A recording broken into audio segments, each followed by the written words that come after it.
Welcome, everybody, and anybody who's listening to Tara and I today. We're excited to have a conversation with you today about giving and receiving feedback.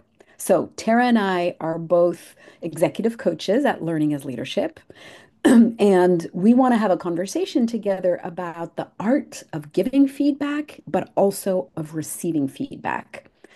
It happens to be a skill that we support leaders on a lot in our work with folks, and we're just excited to share the learnings we've gathered along the way, the best practices we've gathered along the way on this topic of giving and receiving feedback. So, a warm welcome to you all, and thanks for joining us in this conversation. And we want to start with introducing ourselves. You want to say a few words about you, Tara? Yes, sure. Very happy to be with you all. And I am Tara Hickey Rooney. And as Lara mentioned, I'm an executive coach with LAL. I also play a role as a facilitator and a culture change partner, partnering with our client organizations. And let's see, Lara and I have the coast covered. So I'm in DC. And I guess just talking a bit about the work, I think the aspect of our work I most enjoy, in addition to the one-on-one coaching, is the work of supporting teams to break through unhelpful dynamics and, be on a pursuit of the path of collaboration that they all aspire to. So that's one of the favorite aspects of our work. How about you, Lara? Yeah, thank you. Well, I'm an executive coach, as Tara is at Learning as Leadership. We happen to partner on some clients at times. So I'm really looking forward to a conversation together because I love partnering with you, Tara. Right. And um, so, yes, executive coach. I'm a senior facilitator of our different programs that are group format. And I also happen to be a co-founder of our little boutique firm, Learning as Leadership, and I'm on the leadership team of it. And I love working with senior executives who, when they learn to show up as their best selves, they can impact the culture of their whole organization. And I find that very rewarding. And I love working with teams as well to help them create a culture of more trust and better partnership together. But I also love working with academics when we have academics that come through our work and folks from the government who are very mission driven and nonprofits who are also very mission driven. So all of it. And I have a secret love for supporting couples and teenagers and families when they occasionally come through our program. So that's a little bit about Tara and I, and let's get a little bit into framing up for you. What are we talking about today? And why are we talking about it? So we said we wanted to talk about the art of giving and receiving feedback. And why we want to have this conversation with you today is because if you're listening to this recording not too long after we make it, which means in the December, January timeframe, you probably know that it's performance review season. And I imagine many of you are busy writing up your reviews for your team as we speak, or have just recently done so, depending on when you listen to this. And, you know, given its performance review season, there can be a lot of pitfalls with both giving and receiving feedback. So, for example, have you ever been on the receiving end of poorly delivered feedback? Um, Conversely, have you found yourself dreading needing to give a particular person feedback to the point that you're delaying it? I remember coaching a CEO one time who was at the point of that call 3 months late on his performance review, given that dread. Um, so that's one issue. On the other hand, what about, we just received feedback, whether it's a performance review type feedback or just in the moment feedback from someone, and we find ourselves swirling all evening with the feedback we just heard, and usually, swirling like a ping pong ball between how could they not see the value I bring with maybe I'm just not good enough. Maybe it's time to retire in the cabin on the mountains. Um, so we can have these sensations of dread or discouragement, but what if we could deliver feedback in a direct and caring way? in a way that actually builds more trust and connection? What if I could hear feedback truly from a place of curiosity and learning in any situation rather than immediately as this signal, this representation of my worth overall as a person? So it is possible to deliver feedback artfully, and it is possible to hear feedback generatively. And we want to have a conversation about how we can get there, Tara and I. Yes. And I think that in particular, I feel like there are a lot of different angles that we or you could take with exploring this idea of feedback. And our particular angle that we want to take here is really around we all kind of understand that it's going to be helpful to give direct and caring feedback. And as Lara was saying, I think we are generally connected with the intention to receive feedback in a way where we're curious and we're in a learning mindset. So we kind of wake up each morning with these intentions. And yet, sometimes we find ourselves not acting in a way that's aligned with those intentions. It's not that we wake up in the morning and say, I can't wait to be defensive in my performance review today. It's not that we wake up in the morning and think, oh, good, I get to give some harsh judgmental feedback to my direct report today. So we don't go into our days with those intentions. And yet sometimes we derail, and sometimes we do get defensive. Sometimes we do justify. And why is that? And that's really the angle we want to take today. What are the deeper reasons that we derail and fall into unhelpful behaviors around feedback despite our best intentions? And so the way that we're going to go about this in our conversation is Laura and I kind of put our heads together and thought, what are some questions that come up a lot about this topic? And we're going to pose those questions to one another and then have a dialogue about them. So think of this more as a live discussion, casual and spontaneous, and less as a, formal structured training activity. That's where we're going to head today. Where do Thank you. you want to Yes. start, Lara? Well, actually, and I just wanted to say part of what was challenging for us, in thinking about this was that it turned out we have a lot to say. So Yes. we just want to give ourselves the permission up front that halfway through our time together, we might decide, you know what? Let's pause here and let's start another recording for part two, depending on how much time we take, on part one.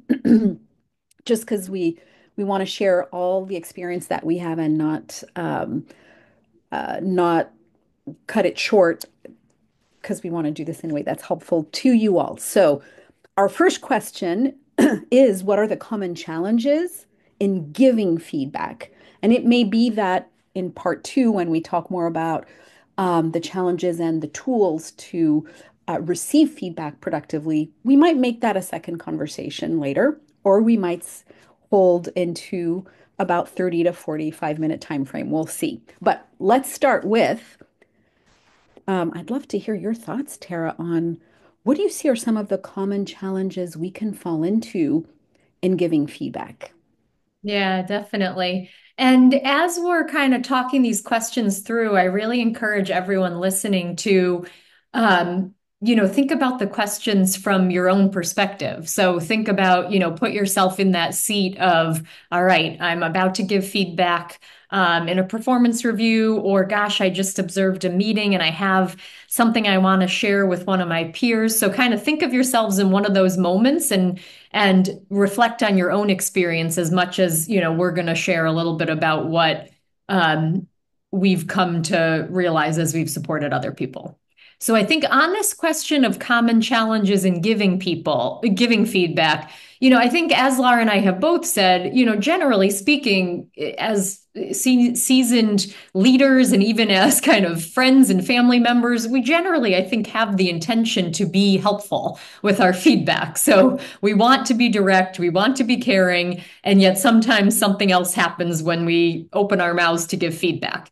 And for some of us, maybe it's that we never get to opening our mouths. Maybe we tend to avoid those feedback type conversations, or we rationalize away and sort of say, oh, they must have just been having a rough day.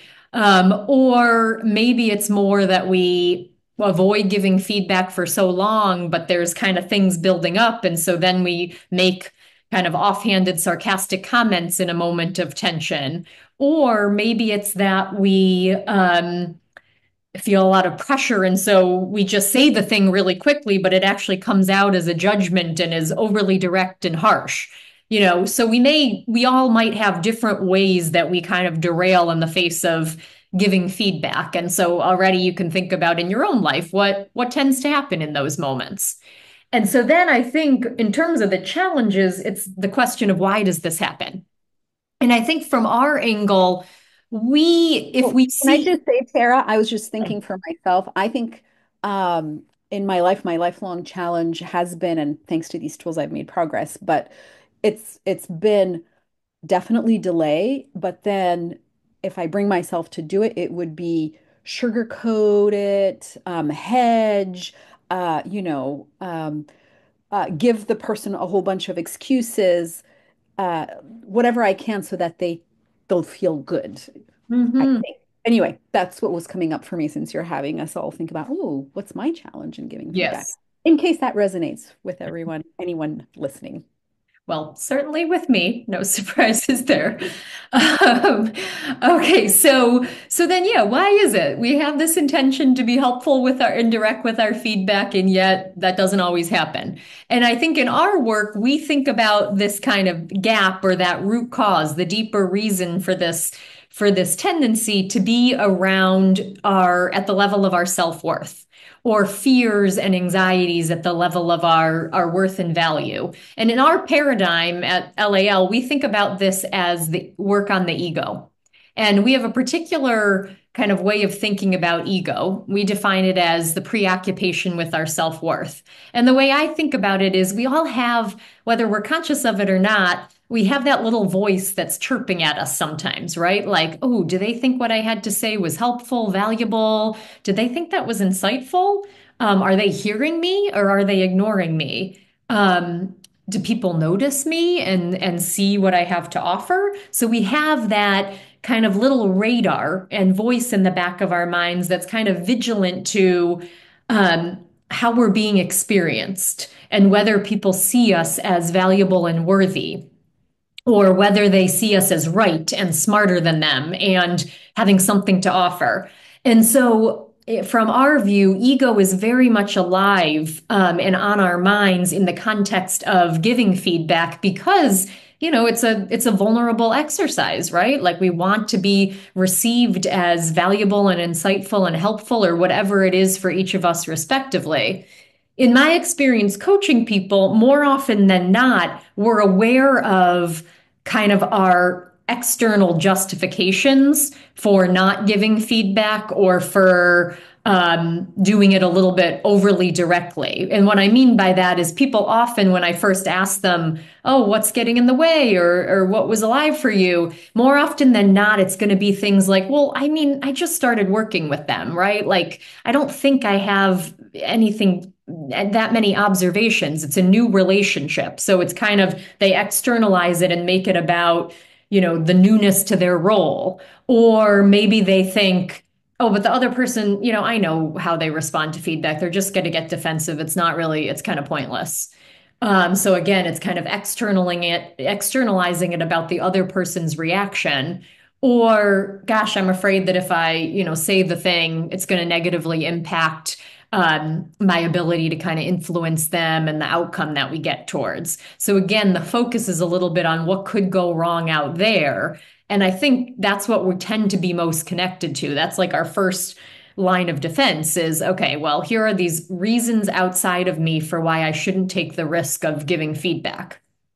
And I think what we're wanting to bring to this conversation is our experience is that underneath those kind of rationalizations, those external justifications, usually there are some underlying ego related fears that are alive for us. So things that come up when I support people with giving feedback and even in my own life is, oh, I'm afraid of being wrong. Like if I offer something and it's just off base, that I'll be seen as uninsightful or uninformed, or maybe that I'm afraid that if I say something directly, that the person will see me as mean or hurtful or unsupportive or not having their back or disloyal. So these different fears around how I might be perceived at the level of my worth. Or in my case, I intellectually understand that giving feedback is a gift, and I believe that it can actually deepen and strengthen relationships. And yet, in that moment when I'm face to face with a person, yeah, I have these fears come up around like, oh, they won't like me, or I might put at risk my being viewed as the favorite, in an authority's eyes in particular. Or maybe they'll experience as me as arrogant, like, oh gosh, she's my peer, but she thinks she knows better than me. So those are, some of the ego related fears that come up on my end. And also, I sometimes feel like some folks I've supported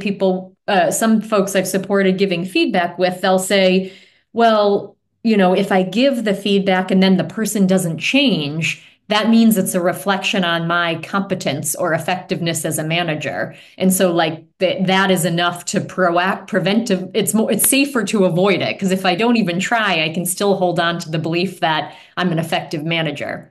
So those are some examples that hopefully, I don't know, Laura, I'm curious what you think, but those are some examples of what I hear coming up around kind of self-worth related fears that, not necessarily always conscious to the person, are enough to, under the surface, get in the way of taking the risk.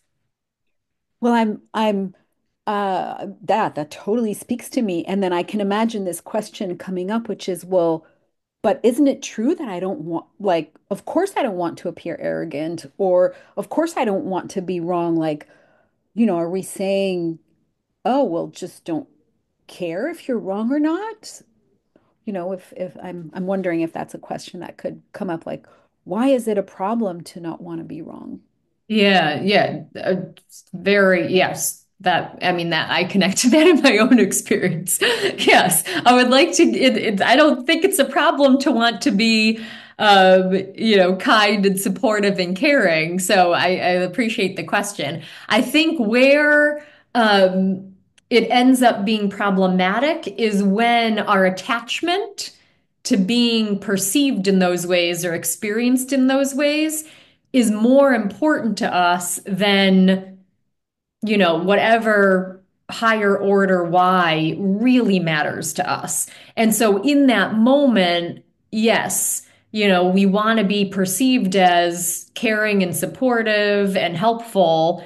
And we're going to go into the conversation with that intention. And then let's say we're giving the feedback and we can sort of sense the person across from us shutting down, looking away, and we think, oh God, they think I'm not being caring or helpful. It's that moment where suddenly protecting that um, perception or image becomes the more important goal in the moment. So now suddenly we're going to, pull back a little. Oh no, I didn't, sugarcoat, not say all of the feedback, because suddenly in that moment the kind of prioritization of the goals becomes appear caring and supportive, even if I'm not as direct as I would like to be. Like, the intention going in gets flipped, and suddenly the way we're perceived becomes more important than the impact we're having.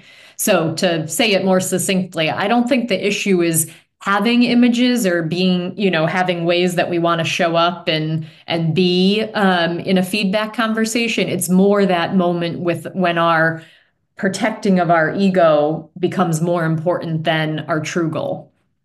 Would you say it differently though? Because yeah. Oh, I mean, totally. That's so speaks to me. I'm someone who's needed to work on my fear of not being liked. And what you're saying is really speaking to me because in the moment of giving feedback, protecting being liked becomes the goal at all costs. Exactly. And then that becomes a more important goal than conveying the feedback. And so because my ego can't take the risk of not being liked, it will not let me go there in any particular feedback conversation if I unconsciously sense a risk that I might not be liked for a moment. And of course, it's my projection. I Mhm. Because I have that fear, I kind of project it everywhere unconsciously. So you may not even be not liking the feedback that I'm saying, which I translate as not liking me in my ego, but that's still what I'm projecting if you raise an eyebrow. Mhm. Mhm. So that really speaks to me that my ego goal becomes the most important thing, being liked at all costs, making Exactly. sure I'm never not liked in my case. Totally. Yeah. Yeah. Yeah. And of course, you don't and I don't, and nobody wakes up in the morning thinking, I'm going to make sure I do whatever I can to not be liked today. It's like this powerful unconscious driver. It's powerful, but it's typically quite unconscious. Yeah. Yeah. Yeah. Exactly. Yeah. Um, and so I interrupted you. It was great to hear you talk about how we can start with these externalized fears Mhm. first about the situation, the person, which of course we have zero control over. So that just leaves us powerless to where the deeper leverage is, which is these what we call ego threats or ego drivers that drive our behavior, Mhm. self-worth concerns. Exactly. Yeah. So did you have more to say on the self-worth concerns? Because I know I interrupted you. No, I don't think so. I think maybe the only other piece is, um, I think the opportunity, and I suspect we'll get into this more later on, but that a lot of times, what we're talking about here around the self-worth related fears, we're not aware of them. So it's not necessarily a conscious choice, right? So it's like in the moment of the eyebrow raise, it's often unconscious that suddenly, oh gosh, maybe they aren't liking me. We're not necessarily aware of that happening in the moment. And so I think the opportunity in all of this is to become more aware of when the self-worth drivers or the ego drivers are running the show versus and consciously choose, oh, is there actually another goal that's more important to me than protecting those self-worth fears? But did you have something on your end? No, that's really clear, and I really appreciate like yeah how you you recap like the challenges we have in giving feedback. They're externalized, but then we have the opportunity to look at where the leverage is, these more deeper unconscious self-worth concerns, and the importance of making those conscious for ourselves because we can't work with something that's unconscious that's driving us under the surface. So I'm curious now. Okay, so then. What's your experience in how we support leaders to help them break through these the way these, self-worth threats or drivers, ego drivers, how do we help them break through that automatic loop you were describing? Yes, totally. Yeah, let's go there. And it's interesting. This is a little bit of a side, but I was laughing a little to myself when you were talking about kind of the performance review season and how these questions are very much alive. And you had the executive that delayed, was it a performance review for a few months? And I would say, when I'm helping people with procrastination, one of the topics that comes up that is most often indicated, I think, to procrastinate on is sitting down and writing performance reviews. So it's Mm, interesting because it's not even, there's the act of the conversation, but the same fears, or maybe even different ones, the fears that come up in the conversation are even on people's mind when they sit down just with themselves and the computer, right? Like they're almost anticipating, or this happens for me too. I'm almost anticipating what'll come up in the conversation, and that's enough to prevent the writing of the performance review. So I was just laughing to my thinking of that. But oh, yeah, let's talk about how to support people. And I think I kind of think about this as having two aspects or dimensions to it. I think one is the piece around that we've been speaking to so far, which is the way that the ego drivers or self-worth fears get in the way and kind of derail us off course from either giving the feedback or giving it in a way that's direct and caring. So there's supporting people on that piece. And then I think there's kind of an maybe underappreciated or even underdeveloped muscle where of actually the like skill of giving effective feedback and building our capacity to in those moments, if we move through the fears, are we going to say something that's actually helpful to the person? So I kind of think of those two buckets as being aspects that we often support, our clients with. And so I was thinking about this question in advance, and I had the feeling that it might come to life a little bit if we were to use more like an example, a client example, of course, anonymous, but I'll do my best to draw on something that's come up in a recent coaching, but it's really emblematic of something that happens not just for this person, but for many of my, and I suspect our clients. And so one example I was thinking of, I'll refer to the client as his name is Mark. And I noticed that over a course of a call or two, he was kind of bringing up a few times this sort of confusion that he had around one of the teams that reported up to him. And, was it organized correctly? Was it like, and also was he engaging with them at the right level of detail? Was he too high level? Was he too micromanaging? So he was bringing up these kind of general confusions around this team. And we would explore it a little bit. And my experience a couple of times was that in those conversations, he was just a little bit jumping around. Like I felt like we weren't really able to pinpoint the issue. And so at some point, I asked a little bit more directly, like, tell me about your relationship with your direct report who leads that team. And in the course of that, he was kind of saying, well, yeah, this is a guy who it's kind of a delicate situation. Like he's done a lot of really good work where he took in his language, a dumpster fire and turned it around. Like he was really able to kind of streamline some processes and turn around the department in a way that wasn't working before. And yet at the same time, it's like the same direct report.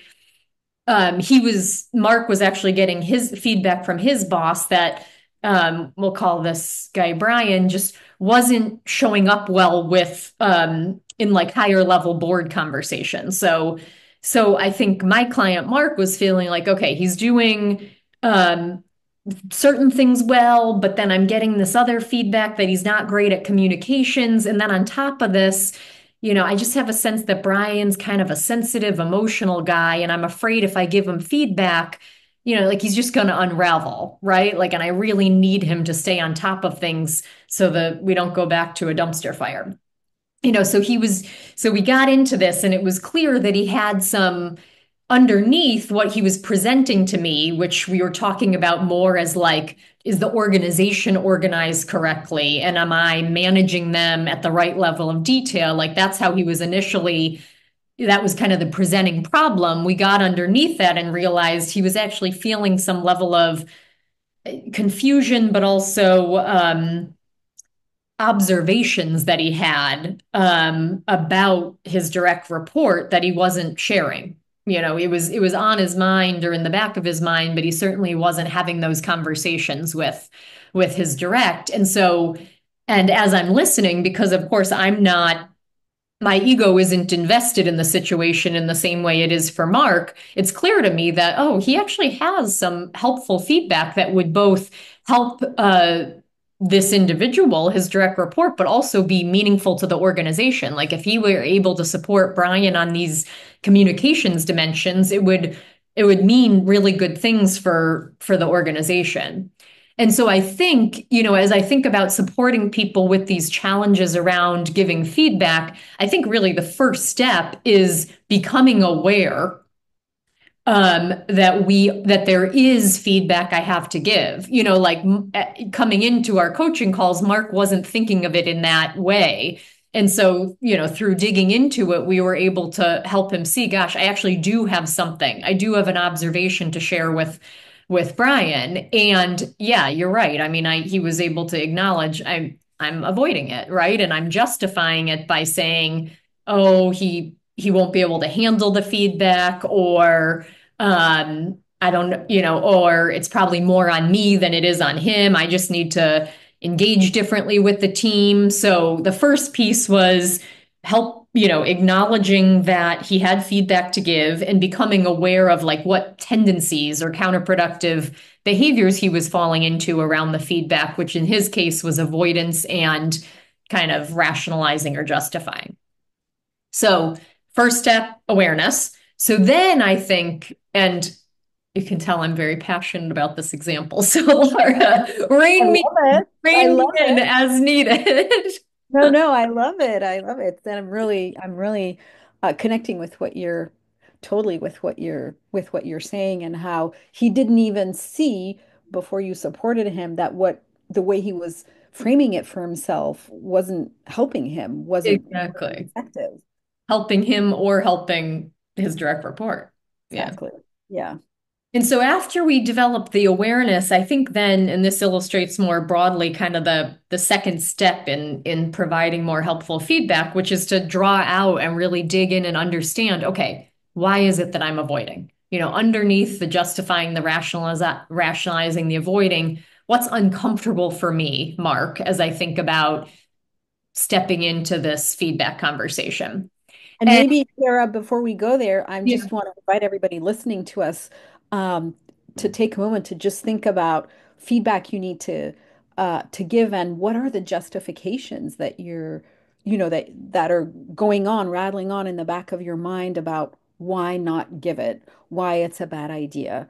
And even think about, okay, what's the cost of sitting on this feedback and just not doing anything with it because of these seemingly external justifications. So if you need to pause the video to journal that, feel free to do that because it's really, as Tara was saying, awareness is the first step. But yes, sorry, I interrupted you, Tara. no, no, it's so true. And in a sense, our ego is sort of invested in not asking that question. So but so for Mark, I think different layers to his kind of the self-worth drivers that were contributing to his avoidance. I think one was, he had gotten this feedback from his own boss about his direct report that he didn't show up well in a few, board presentations. And so I think that brought up a fear for Mark of like, oh no, I don't want to disappoint my boss and and look like I'm a poor people manager on the one hand. So, oh gosh, I got to do something with this because otherwise I'm going to look like a poor people manager. On the other hand, though, with Brian, he had this fear of, uh-oh, he's done so much, he's worked so hard. Like if I then give him feedback, I'm going to appear unempathetic, unreasonable, too demanding, or like I don't get, the pressures on him. So in that sense, he felt damned if I do, damned if I don't, right? Like if I don't give the feedback, my boss is going to see me as a poor manager. If I do, I'm going to be experienced by Brian as, uncaring and unreasonable. And so, of course, in that sort of damned if I do, damned if I don't feeling, I'm going to find a way instead to justify and rationalize that, oh no, it's actually about, uh-oh, I'm afraid of Brian unraveling. And I think in this case, he also, that kind of mix of fears created a little bit of his own confusion. Like, what do I actually think? I'm hearing from my boss that Brian isn't showing up well in these board presentations. Do I agree with that? So, in addition to creating this kind of avoidance, I think the fears were also creating some confusion for him. Yeah, so we were able to sort of, instead of having these things be under the surface, Mark was able to name, oh, right, okay, there are these things that I'm anxious about. And he was able to put his finger on these fears that were getting in the way of him giving helpful feedback. And I think already sometimes like I'll be in a coaching call and I'll have that feeling where the person names the fear. And already just the acknowledgement of that can sometimes create a little bit of a distance. Like it almost in the moment, you have this experience of like a balloon deflating, like, oh, right, I'm afraid that I'm gonna look like a poor manager and I'm afraid that Brian's gonna think I'm unempathetic. It's like that's what's really going on. So I think there's a lot of power, and we often don't take the time. We don't, it's a vulnerable exercise to put our fingers on those things at the same time. So that step of acknowledging is really, really helpful. Totally. And then I think the final, if we think about it stepwise, I think the final piece of supporting people to break through this is really to help them clarify, okay, so you now see what might be getting in the way and what fears or ego drivers are alive. Like, do you feel connected to a why, like for a reason to lean into this feedback that is compelling for you? And even if you can't control whether your boss sees you as a poor manager or Brian sees you as unempathetic, like, is there a reason that you're connected to that's good for you and good for your direct report, Brian, to lean in here and take the risk? And is there something that's more important to you, even if you have to put these kind of internal um, fears and anxieties at risk, I suppose, because I think it feels like they're at risk, and whether they are or not, I don't really know. And so in Mark's case, one, he and I had been working really hard on a pattern around conflict avoidance. So I think for him, one thing was, okay, yes, I see. Like I'm really wanting to break out of this conflict avoidance pattern. And this feedback I have to give Brian is another place for me to practice that. So he, I think, was connected to a goal of, okay, let me keep working on this tendency I want to work on. So he felt really connected to, I guess you could call it like a learning intention in our language. And then I think also he was so committed, and I really, respect this about him. He was really committed to creating an environment at work, even despite the performance management system and, all the ways that can create st what's the word I'm looking for? Like ratings and, just creates all this pressure. He was like, okay, we live in this context with the performance management structure, but, even with that, I really want to create a context where we can be open, transparent, and supportive to each other. And I know that part of that is being able to give and receive feedback. So he just was really connected at, a visceral level to that goal. And so I think that was much more important to him, even if in that moment, um, he might look unreasonable or uncaring. Like he knew his intention was quite the opposite, to really support Brian. So I think anchoring in what really mattered to him in that scenario, and his why for himself and for his direct report, he was able to see that, okay, the risk is worth it. Really, really speaks to me, Tara. And the way I'm internalizing what you're saying is that my ego has a why, like it has a goal, which is to protect me from the fear or to make sure I can prove, like in my case, protect me from not feeling liked, to prove that I'm still liked. And so I need to, from what I'm hearing you say, articulate a why, a purpose for leaning into the uncomfortable thing of giving feedback in this case.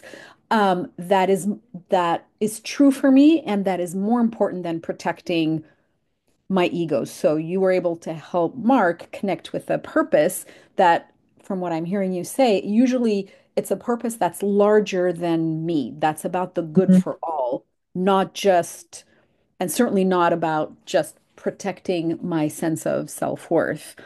Yeah. And for the sake of that larger purpose that he was able to connect to, in terms of the context he wanted to create around him, then he was willing to take the risk of giving the feedback, even though it might mean that, well, maybe Brian will judge him one way or another at some point, but it's Mhm. worth taking that risk for the sake of that larger purpose.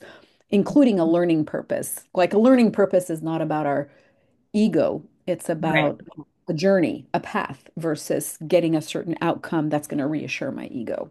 Yes. Well summarized. Yeah. And I Awesome. think in this case with Mark, the last piece was that was definitely, the path he and I went on around his um, ego fears or drivers. And then I think the other piece was because of those kind of the damned if I do, damned if I don't feeling, that was also contributing to some confusion on if I were to say something to Brian, what would I even say? Like, what is my actual feedback? And so he was more holding it in his head as these kind of like, um, judgments, right? Like, well, oh, when he presents to the board, he's sort of inarticulate and he goes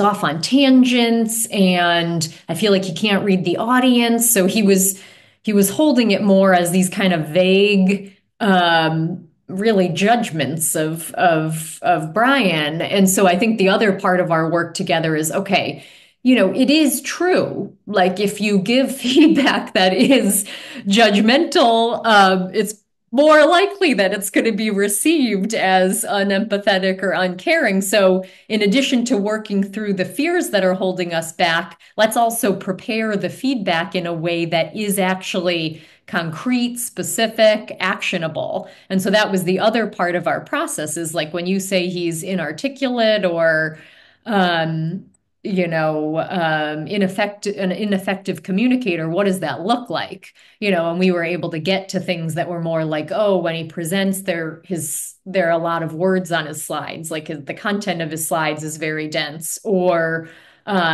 he often will not make clear eye contact with his audience, like he'll have a tendency to look away, or he would have a tendency to give several examples when responding to a question rather than just one. So his key point would get lost, or he didn't necessarily finish speaking by kind of giving a 2, 3 bullet summary of the key points. So we were able actually to get to some real clear sort of camera recordable behaviors. And I think anyone listen can imagine it's a lot easier to hear from your boss, oh, and more actionable to hear from your boss. You're an ineffective communicator up. That's going to be less helpful than, oh, you know what, your slides have too many words and are dense. You don't make eye contact consistently, and you don't necessarily give like a 2 to 3 bullet summary after a more extended explanation. So that's, of course, both easier to hear, I think, for most of us and more actionable. So that was the other part of the process in refining the content of the feedback. Yeah. I mean, it really resonates with me what you're saying, Tara. There's like these ego fears and drivers. They either have us like just delay or not give the feedback, or the way we give it is not as helpful as it could be. And often, like in the case of Mark, uh, the way we formulate it in our head at initially without getting, unhooking from those self-worth fears, it's vague or judgmental or harsh, which actually ensures that the person is going to react poorly, which Yeah. is our externalized fear in the first place. And Yes. so, but naming what those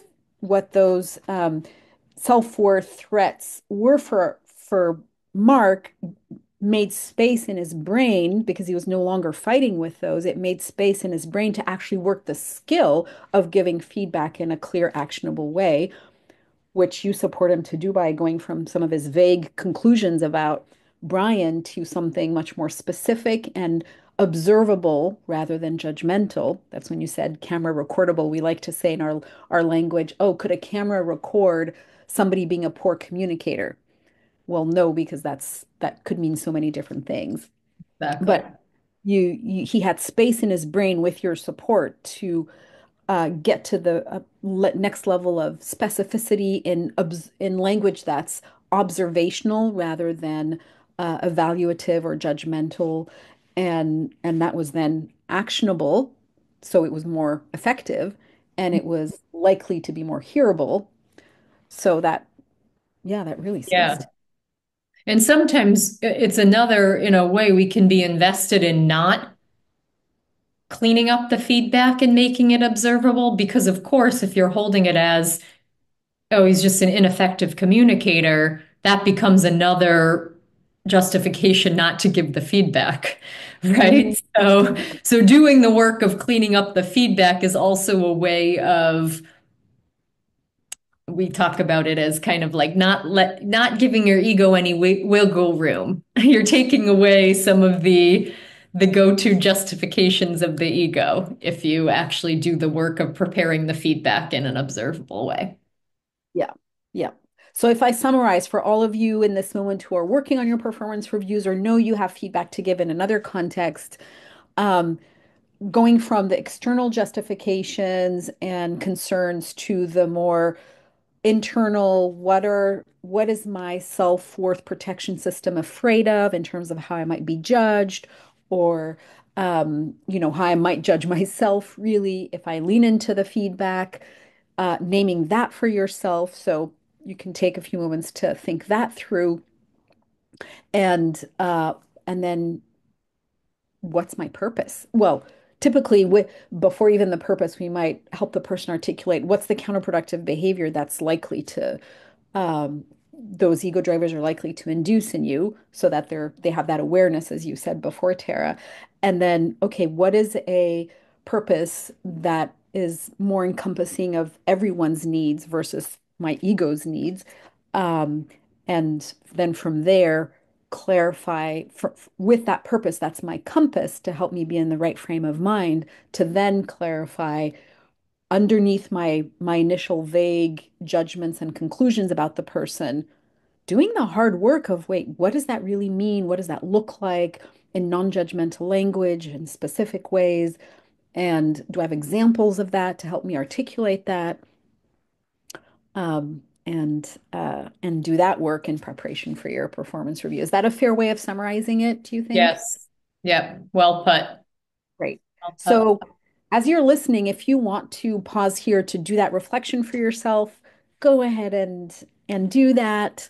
And if you want to just reflect on this whole arc of that we've just covered around how to break through our obstacles in giving caring and constructive feedback, you can pause here